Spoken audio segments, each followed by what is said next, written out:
വരന്തരപ്പള്ളി കോക്കാട്ടിൽ വീട്ടിൽ റിജേഷിന്റെ ഭാര്യ സിജി 5 വർഷത്തിലേറെയായി കരൾ രോഗബാധിതയാണ്. കരളിന്റെ പ്രവർത്തനം 70% നിലച്ചു കഴിഞ്ഞു. ജീവൻ നിലനിർത്താൻ അടിയന്തര ശസ്ത്രക്രിയ വേണം. കരൾ പകുത്തു നൽകാൻ അമ്മ തയ്യാറാണ്. പക്ഷേ അതിനായി വരുന്ന ചിലവ് 25 ലക്ഷം രൂപ. ഇത് ഈ നിർധന കുടുംബത്തിന് താങ്ങാവുന്നതിലും അപ്പുറത്താണ്. ഇനിയിപ്പോൾ ഓപ്പറേഷൻ ചെയ്യാനാണ് ഡോക്ടർമാർ നിർദ്ദേശിച്ചിരിക്കുന്നത്.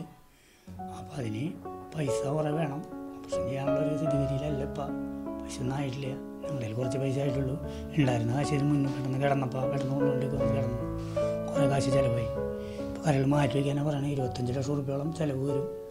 നമ്മുടെ കയ്യിൽ നിസ്സാര കാശുള്ളൂ. എനിക്കാണെന്നുണ്ടെങ്കിൽ വഴിയോര സർവത്ത് കച്ചവടം ഹൈവേയിൽ അവിടെയൊന്നും മുന്നോട്ട് വരില്ല. അപ്പോൾ ജനങ്ങളുടെ സഹായം പ്രതീക്ഷിച്ചിട്ടാണ് ഇരിക്കണത്. നമ്മുടെ കയ്യിലൊന്നുമില്ല. ജനങ്ങളെ സഹായിക്കണം. സഹായിച്ചാൽ മാത്രമേ നമുക്ക് ചെയ്യാൻ പറ്റുള്ളൂ. ഓപ്പറേഷൻ ചെയ്യേണ്ട സമയമായി. ഡോക്ടർമാർ എത്രയും പെട്ടെന്ന് ചെയ്യാനാണ് പറയുന്നത്. നമ്മുടെ സ്ഥിതി വളരെ മോശമാണ്.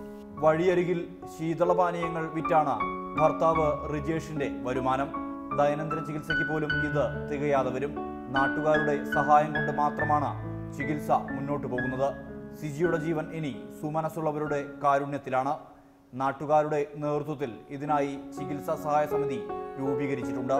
കരുണയുള്ളവർ കരുതലാകണം. 2 കുട്ടികളടങ്ങുന്ന ഈ കുടുംബത്തിന്. റിപ്പോർട്ടർ, തൃശൂർ.